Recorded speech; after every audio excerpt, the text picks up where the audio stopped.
What's going on, guys? Welcome to another video. Welcome to our channel. In today's video, we are going to talk about why we picked up 30 pairs of these Nike Epic React Flyknits. We're going to talk about investing strategy in shoes. We're going to talk about specifically why we picked up so many pairs of these shoes, how we got them, how we're going to sell them. We're going to break it all down in today's video.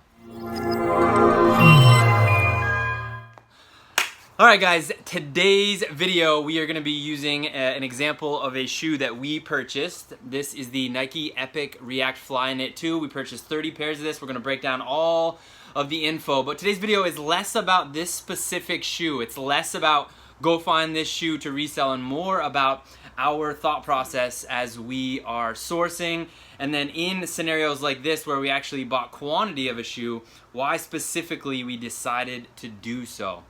Let's dive in and break down some numbers. Yeah, so we bought 30 pairs of them. They were priced at the store at $40. It was a Nike outlet. $39.97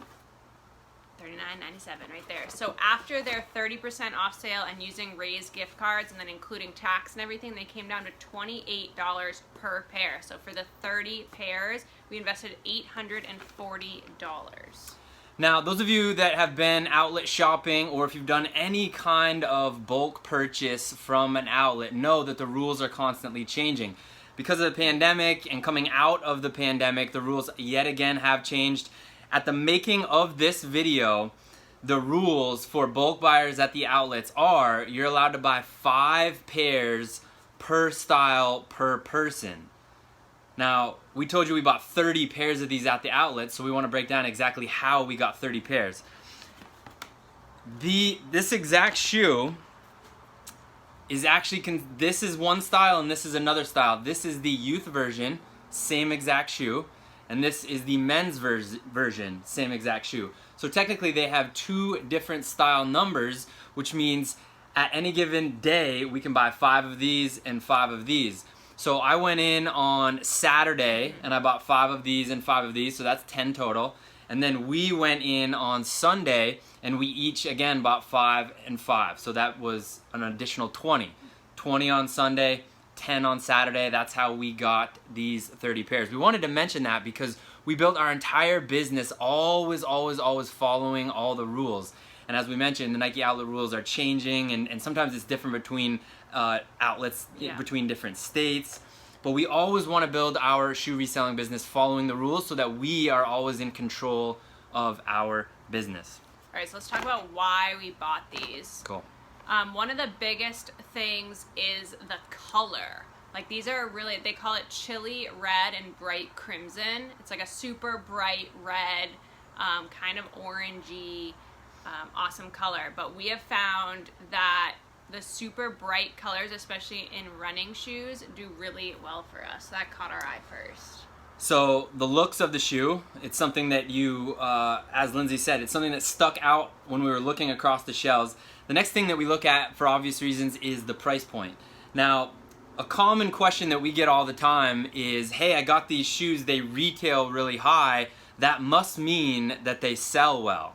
That's not the case. It really does not matter what a shoe retails for. We'll say it's part of the equation, but you really shouldn't base your decision solely on how much it retails and how much it's on sale. So we looked at the cost of the shoe, which we mentioned was $28 after all the discounts. We look at how much it's selling for on the marketplaces that we use. Pro tip, big theory that we're always talking about, the same exact shoe has a different market value on different marketplaces. So this shoe is selling for different prices on different marketplaces. So we have people that say, hey, this shoe doesn't sell well on StockX, so I didn't get it. Well, if you're only selling on StockX, it makes sense not to get this shoe. Now, then we have people that say, hey, I checked the eBay comps on these and they weren't good, so I passed on them. But that individual sells on Poshmark and Mercari. It doesn't make sense to look at the value of a shoe on one marketplace but then try to sell it on another. With that same concept, if this was selling really well on eBay, for example, but you weren't reselling on eBay, you are on Poshmark and Mercari, but you base your decision on comps on another marketplace that look good, but you actually don't use that marketplace, it's a bad decision because you don't know what the market value is for the shoe on the marketplaces that you use. So it's a long-winded way of saying when you are picking out shoes, whether you're going to buy in volume or buy just one pair, you always got to check the comps, the completed sales, what it's actually selling for on the marketplaces that you are using. So we don't use eBay. I was just using that as an example. We use Poshmark, Mercari, Facebook Marketplace, StockX, and Goat. 100% of the inventory that we source, we cross-list on Poshmark and Mercari, and then we trickle out stuff onto Facebook Marketplace. We also do in-store flips on StockX. When we check this, it wasn't a good buy if we were only selling on StockX, but when we checked this on Poshmark and Mercari, the comps looked good. So color looked really good. It caught our eye, which means it's probably going to catch buyers' eyes when we list it. And then the most important thing is it's selling well on the marketplaces that we are using. Now, people say, they'll ask us one of two questions. They'll say, why'd you buy so many? And what sizes did you get? Why did we buy so many? Well, because of the price and the color, because we know that we're going to make money on them. And because we know that we started on Facebook Marketplace, our, I don't want to say last resort, makes it seem like a negative thing. Like backup. But backup plan is we want to make sure that we can double our money selling it locally. So we know that we can put these up locally for probably $75 and get back. Maybe someone will offer us 60, or maybe they'll bundle and we'll end up a couple pairs and $60 each, and that ultimately doubles our money. So we knew that having 30 pairs of a very go-to basic running shoe and a good color at a good price point, it was going to be very hard for us not to at least double our money. And I think one thing that Rnzy is pointing out that's super, super important, let this sink in, we have multiple game plans for every single pair that we source. Now, you might say, I'm not selling on multiple marketplaces. That's completely okay. There's pros and cons. If you can't handle systems that can track shoes on different marketplaces, it doesn't make sense. You don't need to use multiple marketplaces. Our business model includes multiple marketplaces, and we always, always, always have multiple game plans. And as Rnzy pointed out, worst case scenario, doubling our money on a pair of shoes. So these came down to 28. As Rnzy said, we'd post them probably for 75, maybe a little bit more depending on the size, and then accept an offer, which means, let's use 60 as an example. We're more than doubling our money, $28 into 60. It's a little bit more labor meeting up with someone in person, but that backup plan still has us profiting and doubling our money, and that's a good margin. So the other question that you thought people would have is what sizes we got. So we did get the youth sizing and men's sizes. The youth sizes, we got 5Y, youth 5 and larger. So 5Y, I think they didn't have any 5.5Ys, but No. 6Ys, 6.5Ys, and 7Ys, which will all list and sell as women's, the women's equivalent. So that's a 6.5, a 7.5, an 8, and an 8.5 in women. So very popular women's sizes. Yeah. And then in the men's, we went from, was the smallest we got like a 9.5? Yeah, 9.5 up to 13. Yep. And we just got a few of each size, a fair amount of 10.5s, a fair amount of 11s, kind of those 12s. go-to We got a bunch 12s. of 12s. Those types of sizes, popular sizes. To elaborate on what Rnzy is saying, again, one of the most common questions we get daily on Instagram is what sizes sell the best. Now, there is an argument that absolutely every single size does sell, and that's true, but what we like to do is narrow down our answer. If you have a smaller buying budget, let's say you walked into this outlet. Again, we're using this is an actual example of a bulk purchase. Let's say you walked in and your buying budget was less than $250 per week. You can consistently spend up to $250 per week. It might not make sense for you. Number one, it's outside your budget to buy 30 pairs. That's over $800 invested. So what we would recommend is you narrow down to only picking up sizes 10.5 through 13. Maybe you get a couple of the 10.5, a couple of 11, and a couple of 13.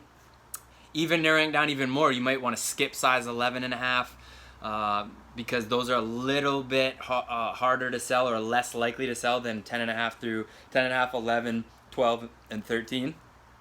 Also, the 6Y and the 7Y that Rnzy we brought up, we went down to a 5Y because we have a bigger buying budget, but if you have a smaller buying budget, you might want to skip the 5Y and stick with like a 6Y and 7Y and sell them as their women's equivalent. Now, if you have a bigger buying budget, over $250, we have a buying budget of a couple $1,000s per week.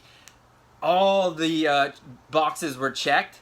It was within our buying budget. They had the great sizes. We weren't stretching and buying like, you know, men's 8, which still would sell, but it's outside of that traditional smaller buying budget range.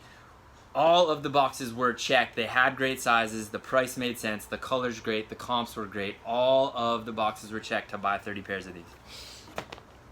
Cool. So, this type of video we try to put out so that you can not only, again, it's less about this exact shoe. Of course, if you can find this shoe and it's at that price point, we're telling you this is a good buy based on the marketplaces we use, Poshmark, Mercari, Facebook. We're also saying this might be a good buy. Did you have something? Well, I was just gonna like kind of sum it up as like brand, yeah. style, like a classic running shoe that's never gonna go out of style, color, cost, comps. This isn't a seasonal shoe.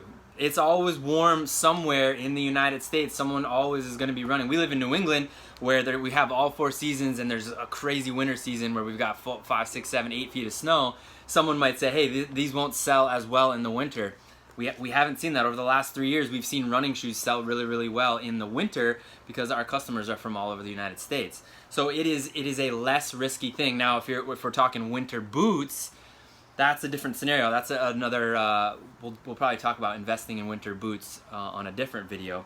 But again, we wanted, in today's video, we're gonna wrap this up right now. We wanna talk about exactly how we got these, following the outlet rules, why we picked them up. Rnzy broke down those bullet points. Make sure you keep those in mind. If you have a smaller buying budget, you can still invest in this type of shoe. But most importantly, in conclusion, is the idea, the thought process that goes through our mind when we're investing shoes. We're going to continue to do these types of videos with shoes from the thrift, shoes from the outlet, shoes from certain retail locations like Marshall's and Burlington. We're even going to talk a little bit more in depth about consignment, because part of our business is we bring in shoes on consignment, but to be honest, we say no more times than we say yes, and we're going to talk about that.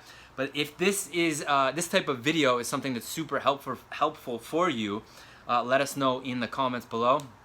Is that all we got? Yeah, we gotta try to get a drop right. Oh, we got to drop. It's almost 10 o'clock. We got to go. As always, if you guys have any questions, please jump into the comments below. And until the next video, we hope you enjoy each and every single step.